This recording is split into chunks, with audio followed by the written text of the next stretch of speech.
राम राम सभी को। साथियों, आज हम हरियाणा एसएससी ग्रुप डी का 11 नवंबर 2018 को मॉर्निंग शिफ्ट में जो पेपर हुआ था उसका सॉल्यूशन करने वाले हैं। ये हमारी 14वीं वीडियो होगी। एसएससी के अब तक हमने एचएसएससी के अब तक हमने 13 पेपर सोल्व कर लिए हैं और इनकी प्लेलिस्ट बना दी गई है। कईयों के मैसेज आ रहे थे कि हमें प्लेलिस्ट में ये मिलती नहीं है, तो प्लेलिस्ट जो बनाई गई वो Haryana previous year paper solution के नाम से बना दी है। चैनल पर आपको मिल भी जाएगी। उसके अंदर इस बोर्ड के ऊपर तो जो मैंने वीडियो बनाई है वो तो केवल 2 ही मिलेंगी आपको। उससे पहले जो मैंने पीडीएफ की फॉर्मेट के अंदर बनाई थी उनको एक्सप्लेनेशन किया था, और एक्सप्लेन भी मैंने किया था तो बड़ा गजब तरीके से किया था। मैंने तो संभव प्रयास किया था, आप उनको देख सकते हैं। शुरू करते हैं आज की वीडियो का पहला क्वेश्चन। पहला क्वेश्चन दे रखा है सहारा मरुस्थल के बारे में। सहारा मरुस्थल के संदर्भ में कौन सा कथन या निम्नलिखित कथनों पर पढ़िए। पहला कथन दे दिया, यह 9 देशों में फैला है। दूसरा कथन दे दिया, इसका क्षेत्रफल भारत के क्षेत्रफल का 2 गुना है। अब तीसरा ऑप्शन दे दिया, 1 व 2 दोनों सत्य हैं। चौथा दे दिया, इनमें से कोई नहीं। इनमें से कोई नहीं, इनमें से कोई नहीं, चौथा ऑप्शन दे रखा था। तो हम देखते हैं एक बार इस क्वेश्चन का उत्तर क्या होगा। सहारा मरुस्थल के संदर्भ में कथन को पढ़िए, यह 9 देशों में फैला हुआ है और इसका क्षेत्रफल भारत का 2 गुना है। और तीसरा दे दिया, 1 व 2 दोनों सत्य हैं। तो एचएसएससी ने इसका उत्तर माना था 1 और 2 दोनों सत्य हैं। हालांकि थोड़ा सा कंफ्यूजन आपको हो सकता था अगर किसी किताब में पढ़ा हो, क्लास में कभी पढ़ा हो। सहारा मरुस्थल के बारे में एक बार हम जानते हैं। सहारा मरुस्थल जो है विश्व के अंदर टोटल 7 महाद्वीप हैं और उन 7 महाद्वीपों में से एक महाद्वीप है अफ्रीका महाद्वीप। उस अफ्रीका महाद्वीप में ये सहारा मरुस्थल है और सहारा मरुस्थल अफ्रीका महाद्वीप के 11 देशों में फैला हुआ है। तो लगभग 11 देशों के अंदर फैला हुआ है। एचएसएससी ने इसको 9 देशों में मानकर इसका उत्तर मान लिया। दूसरी बात क्या है, 11 देशों में फैला हुआ है। इसी सहारा मरुस्थल का एक अन्य नाम भी मिलता है, हमादा। इसे हमादा भी कहा जाता है, यानी सहारा मरुस्थल का ही दूसरा नाम है हमादा। इस मरुस्थल का जो रंग है वो लाल रंग है। मरुस्थल का रंग है वो लाल रंग है। 11 देशों में फैला, लेकिन एचएसएससी ने 9 को भी ठीक मान लिया। उसके बाद दूसरा कथन है, इसका क्षेत्रफल भारत का 2 गुना है। तो सहारा मरुस्थल का जो क्षेत्रफल है, जो क्षेत्रफल वो 75 लाख वर्ग किलोमीटर है। और भारत का क्षेत्रफल आप सब जानते हैं कि भारत का क्षेत्रफल जो है वो 32,84,263 वर्ग किलोमीटर है। और अगर इसका 2 गुना किया जाएगा तो लगभग 65 से 65.5 लाख के आसपास बन जाएगा ये। तो लगभग में तो आप कह सकते हैं कि 75 लाख के आसपास है। एचएसएससी ने इसका भी सही मान लिया, एचएसएससी ने दोनों ठीक मान लिए, इसलिए उत्तर हो जाएगा 1 व 2 दोनों सत्य हैं। अगला क्वेश्चन देखते हैं। अगला क्वेश्चन है, हाल ही में सर्वोच्च न्यायालय के आधार बनाम निजता का अधिकार। हाल ही में, और क्वेश्चन जबरदस्त है। क्यों जबरदस्त है? क्योंकि पेपर के अंदर पॉलिटिकल साइंस का तो हमेशा एक बात ध्यान में रखना कि जहां विवाद है वहां सवाल है। जहां भी विवाद चल रहा था पेपर में 100% सवाल बन जाएगा। और क्या क्वेश्चन है कि हाल ही में सर्वोच्च न्यायालय ने, यानी सुप्रीम कोर्ट ने सर्वोच्च न्यायालय में निजता का अधिकार, एक और शब्द दे दिया यहां बीच में, आधार कार्ड बनाम निजता का अधिकार जो है, इसको के बारे में फैसला दिया है। यह कार्ड, आधार कार्ड जो जोड़ना अनिवार्य है, अपवाद दे दिया। और अपवाद के बारे में बताना है कौन कौन सा ठीक होगा। नंबर 1 तो दे दिया इसने कि विद्यालय में प्रवेश, विद्यालय में प्रवेश। नंबर 2 दे दिया पहल योजना, पहल योजना के लिए, पहली योजना के लिए। नंबर 3 दे दिया इसने कि नीट, जेई, यूजीसी व सीबीएसई परीक्षाएं। और नंबर 4 दे दिया इसने कि कॉरपोरेट प्रमाणीकरण।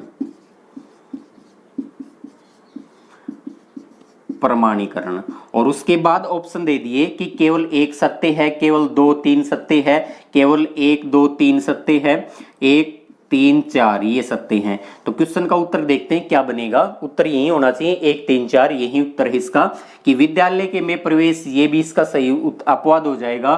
तीसरा नीट, जेई, यूजीसी, सीबीएसई की परीक्षाएं, ये भी इसका अपवाद हो जाएगा। और कॉर्पोरेट प्रमाणीकरण, ये भी अपवाद हो जाएगा। इसलिए उत्तर का तो पता चल गया ये है। लेकिन क्वेश्चन को एक बार ध्यान से देखते हैं, क्योंकि पेपर के अंदर क्यों पूछा गया था। सुप्रीम कोर्ट ने सितंबर 2018 के अंदर एक निर्णय दिया था। और क्या निर्णय दिया था? आधार कार्ड बनाम जो निजता का अधिकार था, इसके बारे में निर्णय दिया था कि आधार कार्ड जो है ये हमारी निजता का अधिकार है, राइट टू प्राइवेसी है आधार कार्ड जो है।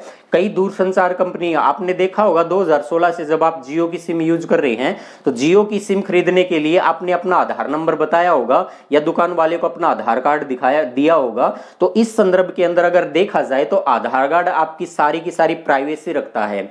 और आधार कार्ड अगर लीक हो जाता तो आपकी प्राइवेसी लीक हो जाएगी। तो निजता का जो अधिकार है, भारतीय संविधान का अनुच्छेद है 21, अनुच्छेद 21 कहता है जीने के अधिकार की बात, राइट टू लाइफ, जीने का अधिकार। और इसी जीने के अधिकार में ही पढ़ा जाता है निजता का अधिकार, राइट टू प्राइवेसी। तो निजता का अधिकार भी कौन से अनुच्छेद में हो गया? ये अनुच्छेद 21 में हो गया, क्योंकि निजता का अधिकार हमारा एक मौलिक अधिकार है। और मौलिक अधिकार भारतीय संविधान के अनुच्छेद 12 से लेकर अनुच्छेद 35 तक है। और उन्हीं मौलिक अधिकारों में एक अनुच्छेद आता है अनुच्छेद 21, क्योंकि जीने का अधिकार और निजता का अधिकार है, दोनों ही कौन से हैं? हमारे मौलिक अधिकार है, अनुच्छेद 21 का भाग है। यूपीएससी का पेपर हुआ था शायद 4 जून 2019 को। उस पेपर में पूछा गया था कि अपनी इच्छा से शादी करने का जो अधिकार है, शादी करने का अधिकार है कौन से अनुच्छेद में दे रखा है? तो शादी करने का अधिकार भी अनुच्छेद 21 में ही दे रखा है, अनुच्छेद 21 का ये भाग है। अगला क्वेश्चन देखते हैं। अगला क्वेश्चन दे रखा है, हरियाणा के विधिमंडल ने नगर निगम संशोधन विधेयक कब पारित किया था? तो हरियाणा का विधि आयोग, ये केंद्र का विधि आयोग नहीं है, हरियाणा का विधि आयोग। तो हरियाणा विधि आयोग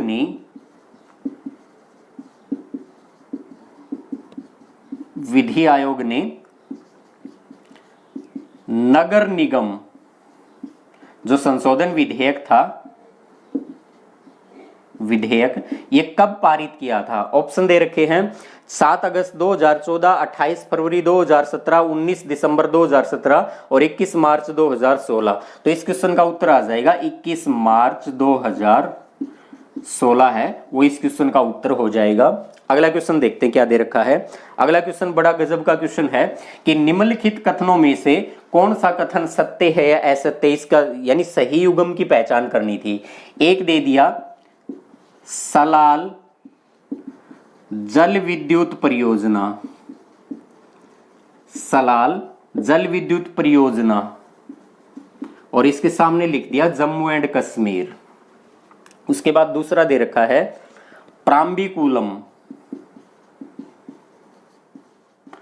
प्राम्बिकुलम जलाशय, और इसके सामने लिख दिया तमिलनाडु। बस 2 स्टेटमेंट है। उसके बाद उत्तर दे दिए केवल एक सत्य है, 1 और 2 दोनों सत्य हैं, कि दोनों गलत है या इनमें से कोई नहीं। तो इसके बारे में हम थोड़ा सा जानकारी लेना चाहते हैं। सलाल जल विद्युत जो परियोजना है ये जम्मू कश्मीर में है, ये बिल्कुल ठीक है। प्राम्बिकुलम जलाशय जो है ये केरल राज्य में है, इसलिए यहां तमिलनाडु जो लिखा हुआ था ये तमिलनाडु गलत है, इसके स्थान पे क्या आएगा? केरल राज्य आएगा। तो उत्तर हो जाएगा केवल एक ठीक है, केवल पहला ही क्या है? सत्य है, केवल एक ठीक है, ये हमारा सही उत्तर हो जाएगा। प्राम्बिकुलम जलाशय जो है केरल राज्य में है। अब थोड़ी सी बात करते हैं कि सलाल जल विद्युत परियोजना जम्मू कश्मीर में, तो पढ़ लिया हमने कि जम्मू कश्मीर में है, लेकिन ये तो देखेंगे सलाल जल विद्युत परियोजना किस नदी के ऊपर है। तो जम्मू कश्मीर में एक नदी बहती है चिनाब नदी, इस चिनाब नदी के ऊपर सलाल परियोजना बनी हुई है। इसी प्रकार सलाल जम्मू कश्मीर के अंदर इसी चिनाब नदी के ऊपर एक और परियोजना बनी हुई है, जिस परियोजना का नाम है बगलीहार परियोजना। बगलीहार परियोजना, ये बगलीहार परियोजना भी किस नदी के ऊपर बनाई गई है, ये भी चिनाब नदी के ऊपर बनाई गई है। और एक दुलहस्ती परियोजना और है, दुलहस्ती परियोजना किस नदी पर है, ये भी चिनाब नदी पर है। तो दोनों की दोनों नदियां, दोनों की दोनों परियोजना हो जाएगी चिनाब नदी पर, जम्मू कश्मीर राज्य के अंदर आ जाएगी। अब एक क्वेश्चन और कई बार पूछ लिया जाता है कि चिनाब नदी का प्राचीनतम नाम क्या था। कई बार नदियों के प्राचीन नाम पूछ लेता है, तो चिनाब नदी का प्राचीनतम नाम था आस्किनी। आस्किनी इसका प्राचीन नाम था। चिनाब नदी है, ये दो नदियां अलग अलग निकलती हैं, यानी दो अलग अलग धाराएं हैं। एक धारा का नाम है चंद्र और एक धारा का नाम है भागा। ये चंद्र और भागा दो अलग अलग धाराओं के रूप में निकलती है, और जब संयुक्त हो जाती है तो इसको चिनाब कहा जाता है। और जम्मू कश्मीर के अखनूर जो क्षेत्र है, अखनूर जिला है, उसमें ये मैदानी भागों के अंदर प्रवेश कर जाती है। इससे पहले तो पहाड़ी इलाकों के अंदर ही बहती है। आगे देखते हैं इस क्वेश्चन से, अगला क्वेश्चन देखते हैं क्या दे रखा है। अगला क्वेश्चन है रेवाड़ी, महेंद्रगढ़ और गुरुग्राम में संबंध है, यानी किस संबंध है, और ऑप्शन दे रखे हैं। ऑप्शन दे दिया टिन, डोलोमाइट, स्लेट और फोल्डस्पार। तो इस क्वेश्चन का उत्तर आ जाएगा स्लेट, कि रेवाड़ी, गुरुग्राम और महेंद्रगढ़ जो है इनके अंदर क्या है, स्लेट जो है ये पाया जाता है। अगला क्वेश्चन है मैग्नीज हरियाणा के किस जिले में पाया जाता है। तो मैग्नीज हरियाणा के महेंद्रगढ़ जिले के अंदर पाया जाता है। अगला क्वेश्चन है उर्दू काव्य का पहला घोषणा पत्र किसके द्वारा लिखा गया था। तो उर्दू का पहला घोषणा पत्र किसके द्वारा लिखा गया था। तो उसका अल्ताफ आएगा, अल्ताफ हाली हुसैन, ये इसका सही उत्तर हो जाएगा। या उर्दू भाषा का पहला जो घोषणा पत्र था ये अल्ताफ अली हुसैन के द्वारा लिखा गया था। अगला क्वेश्चन है बाण भट्ट ने लिखा था। तो बाण भट्ट ने क्या लिखा था, यानी बाण भट्ट ने लिखा था। ऑप्शन दे रखे हैं, क्या क्या ऑप्शन है। ऑप्शन है सूरसागर, भगवत गीता, गीत रामायण, हर्षचरित। तो बाण भट्ट ने क्या लिखा था, बाण भट्ट ने लिखा था हर्षचरित। हर्षचरित किसके द्वारा लिखा गया था, बाण भट्ट के द्वारा लिखा गया था। ये बाण भट्ट है किसके दरबार के अंदर था। तो बाण भट्ट जो विद्वान था, ये कवि था, ये किसके दरबार में था, ये हर्षवर्धन के दरबार में था। बाण भट्ट किसके दरबार में था, हर्षवर्धन के दरबार के अंदर था। अगला क्वेश्चन देखते हैं, और कई बार क्वेश्चन पूछ लिया जाता है हर्षवर्धन को लेकर पेपर में क्वेश्चन क्या पूछ लिया जाता है कि हर्षवर्धन के राज्य की राजधानी क्या थी। और ये एचएससी ने एक पेपर के अंदर पूछा भी गया था, हर्षवर्धन के राज्य की राजधानी क्या थी। तो हर्षवर्धन राज्य जो इसके राजा था, हर्षवर्धन जो राजा था, इसके राज्य की राजधानी थानेश्वर थी। ये हर्षवर्धन की पहली राजधानी थी। हर्षवर्धन ने अपनी दूसरी राजधानी किसको बनाया था, ये एग्जाम के अंदर पूछा गया था। तो हर्षवर्धन ने कन्नौज जो है, इस कन्नौज को अपनी दूसरी राजधानी बनाया था। पेपर में ये भी पूछ लिया गया हर्षवर्धन जो है ये किस धर्म का अनुयायी था। तो बौद्ध धर्म जो है, बौद्ध धर्म, इस बौद्ध धर्म की जो महायान शाखा थी, इस महायान शाखा का समर्थन करता था कौन, हर्षवर्धन। तो हर्षवर्धन का संबंध किस धर्म से हो गया, बौद्ध धर्म से इसका संबंध हो गया। अगला क्वेश्चन देखते हैं। अगला क्वेश्चन दे दिया निम्नलिखित में से कौन सी दाईं ओर से आकर मिलने वाली गंगा की सहायक नदी नहीं है। यानी गंगा की सहायक नदी तो है लेकिन दाईं ओर से मिलने वाली नहीं है, ये पूछा गया था। तो गंगा नदी जो है, ये गंगा नदी उत्तराखंड के अंदर गंगोत्री हिमानी से निकलती है, गंगोत्री हिमानी से। और गंगोत्री हिमानी से इस प्रकार बहती हुई बंगाल की खाड़ी में जाकर गिर जाती है, बे ऑफ बंगाल, बंगाल की खाड़ी में जाकर गिर जाती है। इस गंगा में 3 नदियां इस प्रकार से आकर मिलती हैं, और उन 3 नदियों में से 3 नदी तो दाएं ओर से मिलती है, एक नदी दे रखी है ऑप्शन में, वो बाएं ओर से मिलती है। मैं एक बार नाम बता देता हूं।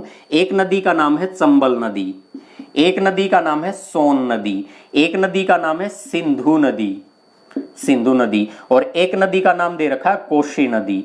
तो इस क्वेश्चन का उत्तर तो यही हो जाएगा कि कोसी नदी जो है ये गंगा में बाईं ओर से मिलती है। तो कोसी नदी जो है ये गंगा में बाईं ओर से मिलती है, तो गंगा में दाईं ओर से नहीं मिलने वाली नदी पूछी गई थी, तो उत्तर हो जाएगा कोसी नदी। हम इस कोसी नदी के बारे में थोड़ा सा फैक्ट जरूर जानने की कोशिश करेंगे, लेकिन अगर ध्यान दें सिंधु नदी गंगा में ना तो बाईं ओर से मिलती है ना गंगा में दाईं ओर से मिलती है, या तो ये प्रिंट मिस है, या तो यहाँ सिंध नदी होना था, या फिर सिंधु नदी है तो सिंधु नदी गंगा में नहीं मिलती, फिर भी छोड़ दो, उत्तर तो होगा कोसी नदी। अब ध्यान देते हैं कोसी नदी से संबंधित फैक्ट क्या है। कोसी नदी जो है ये कोसी नदी 7 मुख्य धाराओं के रूप में निकलती है, 7 मुख्य धाराएं, 7 मुख्य धाराओं के रूप में निकलती है, और उन 7 मुख्य धाराओं में से एक धारा जिसका जो ज्यादा धारा लेके आती है अरुण नाम से वो निकलती है, अरुण नाम से। आपने माउंट एवरेस्ट जो है, माउंट एवरेस्ट जो कि हिमालय का सबसे ऊंचा पर्वत शिखर है, इसी माउंट एवरेस्ट के सहारे ही पड़ता है, माउंट एवरेस्ट के सहारे ही इसका उद्गम स्थल होता है, जो गोसाई थान करके एक चोटी है, गोसाई थान, उसी गोसाई थान चोटी से निकलता है, गोसाई थान, इस गोसाई थान चोटी से निकलती है अरुण धारा, और 7 अन्य धाराएं हैं वो भी इसी के पास से निकलती हैं। और भारत के अंदर से बिहार राज्य से बहती हुई गंगा नदी में भागलपुर जनपद जो है, भागलपुर, इस भागलपुर जनपद के अंदर यहां मिल जाती है, यहां भागलपुर जनपद है बिहार में, वहां ये गंगा नदी में मिल जाती है। और गंगा नदी में मिलने से पहले यह क्या करती है, बार बार इस प्रकार से अपना रास्ता कहीं कहीं से बदल लेती है, और बार बार अपना रास्ता बदलती है, इसका मतलब भारत में सबसे ज्यादा रास्ता बदलने वाली नदी जो है, रास्ता बदलने वाली नदी, और प्रति वर्ष बाढ़ लेके आती है, इसी कारण इसे बिहार का शोक भी कहा जाता है, इसी कारण इसे बिहार का शोक भी कहा जाता है। तो बिहार का शोक कौन सी नदी है, कोसी नदी। क्यों कहा जाता है, एक तो ये सर्वाधिक बाढ़ लेके आती है, प्रत्येक साल बाढ़ लेके आती है, दूसरा सबसे ज्यादा भारत में रास्ता बदलने वाली नदी कौन सी है, कोसी नदी है। चलो अगला क्वेश्चन देखते हैं। अगला क्वेश्चन है हरियाणा के लोगों द्वारा पहनी जाने वाली पगड़ी क्या कहलाती है। तो हरियाणा के लोगों द्वारा पहनी जाने वाली पगड़ी को पगड़ी कहा जाता है। ऑप्शन में दे रखा पेटा, खंडवा, क्राउन, पगड़ी, तो पगड़ी इसका उत्तर हो जाएगा। अगला क्वेश्चन है भगवत गीता के अनुसार भगवान के साथ जुड़ने का दूसरा मार्ग क्या है। ऑप्शन है कर्म, क्रिया, भक्ति, ज्ञान, तो इस क्वेश्चन का सही उत्तर हो जाएगा भक्ति। अगला क्वेश्चन दे रखा है पौधों में अगला क्वेश्चन है भगवान राम की रावण पर विजय का त्योहार क्या कहलाता है। तो सभी को पता है भगवान राम ने रावण को जब मारा था तो दशहरा का त्योहार जो है दशमी को विजयदशमी मनाते हैं। भगवत गीता में भगवान कृष्ण और किसके बीच वार्तालाप है, तो सबने पता है इस बात को, अर्जुन, इसका उत्तर आ जाना है। अगला क्वेश्चन है नाई दर्पण के रूप में प्रयुक्त दर्पण का प्रयोग करता है। हाँ, ये क्वेश्चन वैसे साइंस का ही है, नाई दर्पण, और साइंस के लिए आप दीपक सोलंकी सर यूट्यूब चैनल को देख सकते हैं। नाई दर्पण, जब हम सेव करवाने के लिए, कटिंग करवाने के नाई की दुकान के अंदर जाते हैं तो हमें अपना खुद का चेहरा बहुत बार दिखाई देता है। एक बार इस प्रकार सामने दिखाई देता है, फिर हमारा बैक से दिखाई देता है, फिर सही दिखाई देता है, छोटे छोटे करके बहुत सारे दिखाई देते हैं। तो उसमें अवतल दर्पण लगा होता है, अवतल दर्पण जो है ये लगा होता है। तो कौन सा मिरर लगा होता है, अवतल दर्पण लगा होता है। अगला क्वेश्चन है निम्नलिखित में से कौन सा रोग साल्मोनेला जीवाणु द्वारा होता है। तो साल्मोनेला जीवाणु द्वारा जो होता है, साल्मोनेला जीवाणु के द्वारा जो होता है उसे कहा जाता है टाइफाइड। तो टाइफाइड इसका उत्तर हो जाएगा। साल्मोनेला जीवाणु के द्वारा टाइफाइड रोग होता है। अगला क्वेश्चन है प्रकाश का त्योहार है, गणेश चतुर्थी, दिवाली, दशहरा, बैसाखी। दिवाली है, इसका उत्तर आ जाएगा। निम्नलिखित में से किस कोशिका में हीमोग्लोबिन होता है, यानी हीमोग्लोबिन किस कोशिका में होता है। हीमोग्लोबिन किस कोशिका में होता है, हीमोग्लोबिन है वो कौन सी कोशिकाएं में होता है। श्वेत रक्त कणिकाएं, लाल रक्त कणिकाएं, और ऑप्शन क्या दे रखा है, प्लेटलेट्स और उपयुक्त में से कोई नहीं। तो ये होता है लाल रक्त कणिकाएं, लाल रक्त कणिकाएं जो हैं, ये इसका उत्तर आ जाएगा। अगला क्वेश्चन है, वह फसल जो जून में वर्षा के आरंभ के समय बोई जाती है और नवंबर माह में काटी जाती है, वह क्या कहलाती है? यानी जून महीने में बोई जाती है, जून में बोई जाती है और नवंबर के अंदर काटी जाती है, और वह फसल कौन सी है? ऑप्शन में दे रखे हैं बैसाखी, बीती, खरीफ और समर। तो उत्तर आ जाएगा खरीफ फसल। खरीफ फसल जो है ये जून के महीने में बो दी जाती है और नवंबर के महीने में इसको काट लिया जाता है। अब इन फसलों से संबंधित मैं कुछ तथ्य और बताना चाहता हूं। मैं बोर्ड पर लिख रहा हूं, शायद थोड़ा समय लग जाएगा, इसलिए मैं वीडियो को एक बार पॉज कर देता हूं। लिख दिया था ताकि लिखने में समय लगे वो खराब ना जाए। तो खरीफ की फसल जो है, ये खरीफ की फसल जून के महीने में बो दी जाती है और नवंबर महीने में काट ली जाती है। कुछ खरीफ की फसलों के मैंने नीचे उदाहरण लिखे हुए हैं। तो एक सेंटेंस है, हिंदी का वाक्य है, देखेंगे इसको, अरे गधा बाजा मत बजा। वैसे मैं शॉर्ट ट्रिक पे ज्यादा बिलीव नहीं करता, लेकिन अगर शॉर्ट ट्रिक भी 3-4 बार पढ़ी जाएगी तो वो जहन में वैसे ही बैठ जाएगी, फिर ट्रिक की आवश्यकता नहीं होगी। अरे से बन गया अरहर, गै से बन गया गन्ना और धा से बन गया धान, बा से बन गया बाजरा, जवार, अगला मक्का और तिलहन। अब तिलहन के ऊपर कई किताब के अंदर भी दे दिया जाता है, कई बताने वाले भी कुछ बता देते हैं।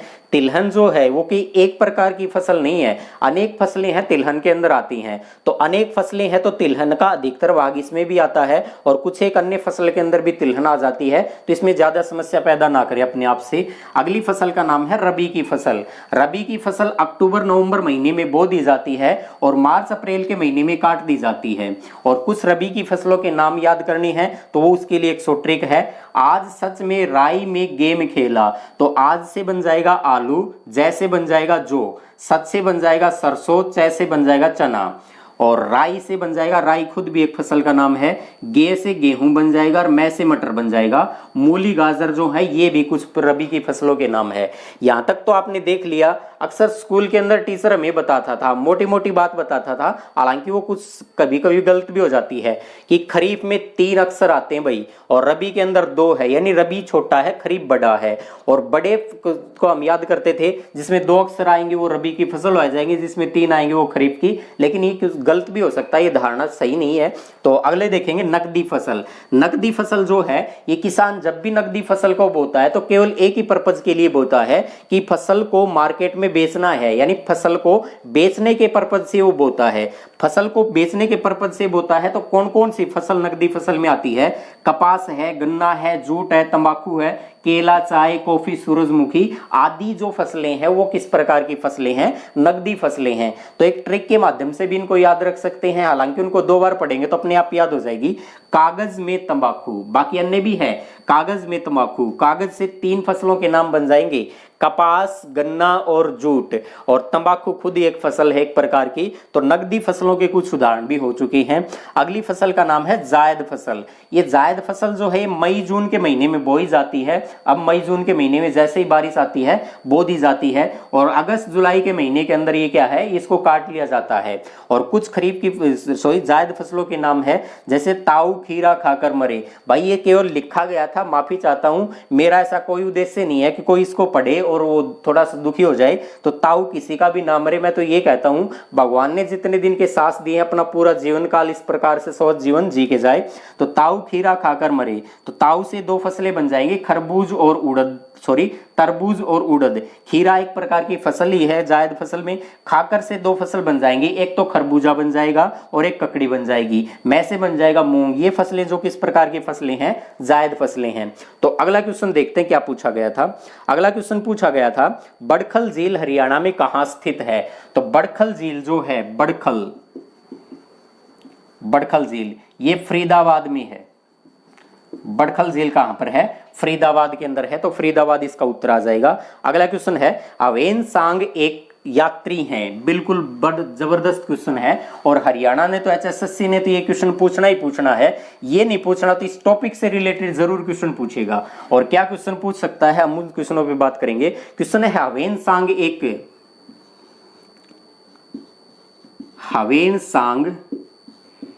एक डैश लगा दिया, और डैश लगा के ऑप्शन में क्या दे दिए? अंग्रेजी, रोमन, चीनी, पुर्तगाली। तो हवेन सांग जो था एक चीनी यात्री था, और ह्वेनसांग जो चीनी यात्री था, तो किसके शासनकाल में ये भारत आया था? तो ह्वेनसांग जो है हर्षवर्धन के काल में भारत आया था।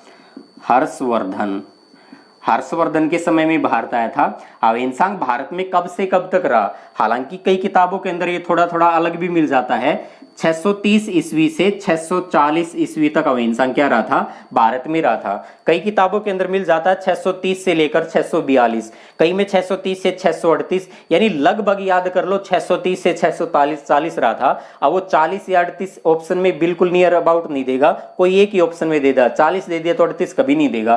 तो लगभग 630 से 640 42 या 38 भारत में रहा था।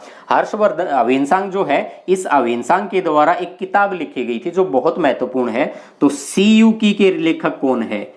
सीयूकी, इस किताब के लेखक कौन है? तो सीयूकी के लेखक खुद ह्वेनसांग है। ह्वेनसांग के द्वारा लिखी गई किताब थी सीयूकी। आगे इसके बारे में चर्चा और करते हैं। ह्वेनसांग जो है, जब ये ह्वेनसांग भारत आया था तो उस समय चीन का शासक कौन था? ह्वेनसांग जब भारत आया तो उस समय चीन का शासक कौन था? तो चीन का शासक था ताइसुंग। तो चीन का शासक था ताइसुंग। ताइसुंग उस समय चीन का शासक हुआ करता था। तो चीन का शासक ताइसुंग था। ह्वेनसांग को अन्य किस नामों से जाना जाता था? ह्वेनसांग को नीति का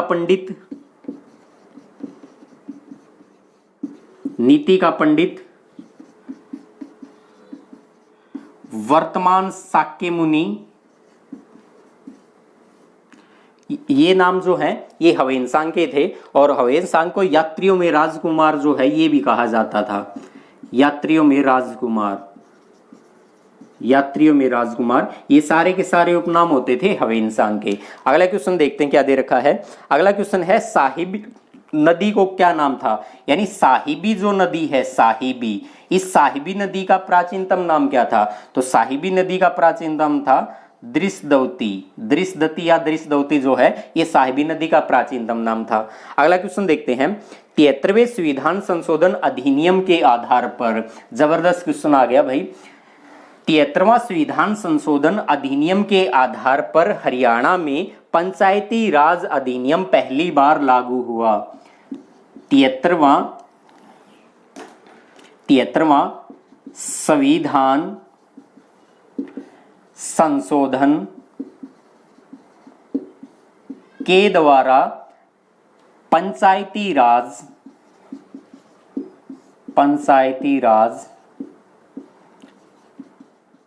हरियाणा में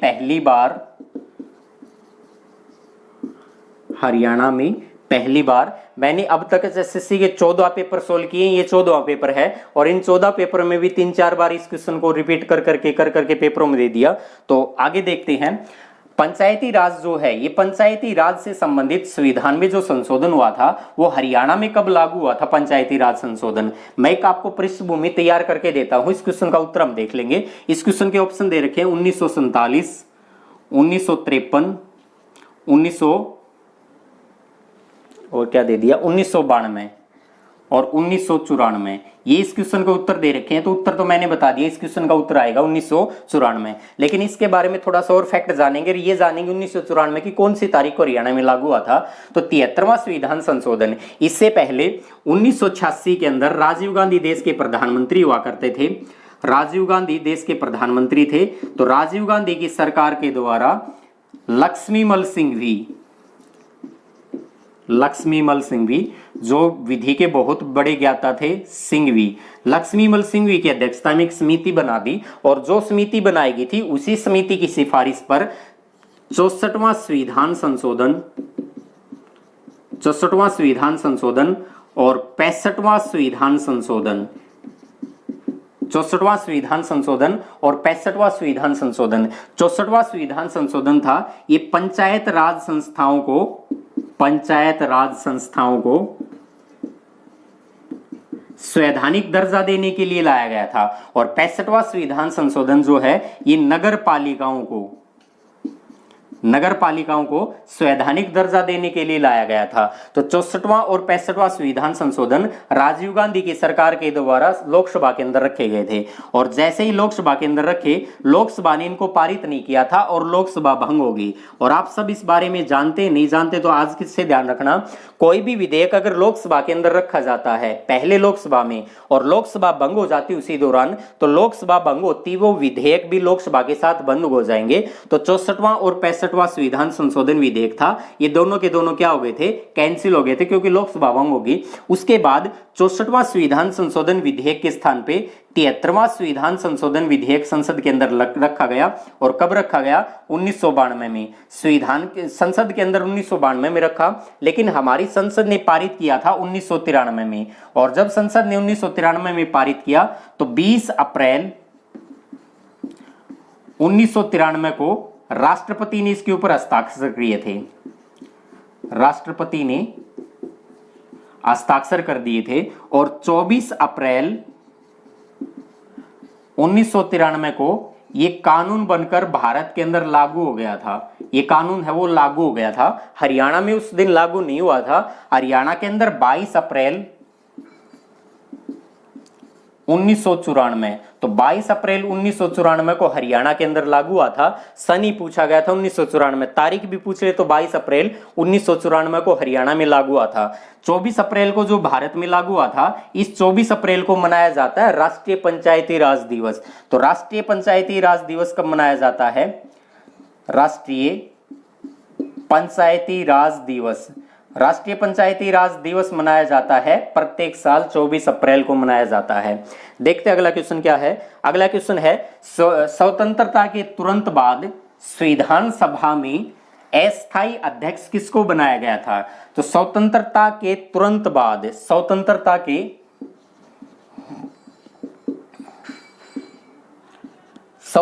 के तुरंत पश्चात किसे भारत की संविधान सभा का अस्थायी अध्यक्ष नियुक्त किया गया था। तो स्वतंत्रता के तुरंत बाद संविधान सभा में अस्थायी अध्यक्ष। अब पेपर को देखेंगे तो थोड़ा सा चेंज आएगा पेपर के अंदर कि क्वेश्चन ये पूछा और उत्तर ये मान लिया। इसके उत्तर दे रखे हैं, ऑप्शन दे रखे हैं, राजगोपालाचारी, डॉक्टर सच्चिदानंद सिन्हा, वीटी कृष्णमाचारी और उपयुक्त में से कोई नहीं। तो इस क्वेश्चन का उत्तर जो है अस्थायी अध्यक्ष माना गया था। क्या ऑप्शन दे रखे हैं, डॉक्टर सच्चिदानंद सिन्हा, डॉक्टर सच्चिदानंद सिन्हा। अब एचएसएससी का एक खेल देखना, डॉक्टर सच्चिदानंद सिन्हा थे, ये 9 दिसंबर 1946 को संविधान सभा की जो पहली बैठक हुई थी, इस पहली बैठक में अस्थायी अध्यक्ष बना दिए गए थे। इसमें अस्थायी अध्यक्ष बना दिया गया था किसको, डॉक्टर सच्चिदानंद सिन्हा को। और 9 दिसंबर 1946 को पहली बैठक हुई थी संविधान सभा की, उसी में अस्थायी अध्यक्ष बनाया था। अब बताइए स्वतंत्रता के तुरंत बाद कहां हुआ, भारत तो स्वतंत्र 15 अगस्त 1947 को हुआ था। तो एक क्वेश्चन को देखने से थोड़ा ये लग रहा था जैसे से मजाक कर रही थी। 11 दिसंबर 1946 को संविधान सभा की दूसरी बैठक हुई थी, और जो दूसरी बैठक हुई थी इसमें डॉक्टर राजेंद्र प्रसाद जो हैं, डॉक्टर राजेंद्र प्रसाद को क्या बना दिया, स्थायी अध्यक्ष बना दिया। स्थायी अध्यक्ष बना दिया किसका, संविधान सभा का। डॉक्टर राजेंद्र प्रसाद 11 दिसंबर 1940 को संविधान सभा की दूसरी बैठक हुई थी, उसमें डॉक्टर राजेंद्र प्रसाद स्थायी अध्यक्ष बना दिए। अब ये स्थायी अध्यक्ष बना दिए थे 1940 के अंदर। भारत 1947 में 15 अगस्त को आजाद हुआ, लेकिन डॉक्टर राजेंद्र प्रसाद जब स्थायी अध्यक्ष बने तो प्रत्येक बैठक की अध्यक्षता डॉक्टर राजेंद्र प्रसाद के द्वारा ही की जाती थी। तो अस्थायी अध्यक्ष कोई बना ही नहीं, इसलिए कोई बात नहीं, हमें इस क्वेश्चन के उत्तर यहां से मिल जाएगा कि संविधान सभा का अस्थायी अध्यक्ष कौन था। केवल एक अस्थायी अध्यक्ष बना था और उसका नाम कौन था, डॉक्टर सच्चिदानंद सिन्हा, जिसने पहली बैठक की अध्यक्षता की थी। अब क्वेश्चन में कुछ भी दे रखा होगा, मैं तो ऑप्शन के अकॉर्डिंग उत्तर देना होता है, 4 ऑप्शन में जो उत्तर ठीक से वो मान लेंगे।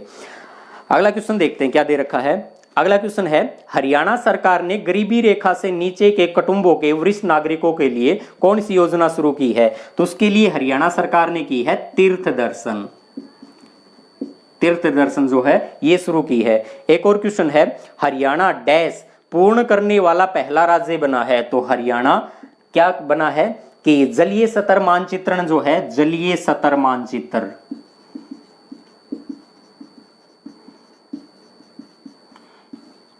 तो जलीय स्तर मानचित्रण पूर्ण करने वाला पहला राज्य बना है। तो आज के लिए इतना ही। जय हिंद, जय भारत, धन्यवाद।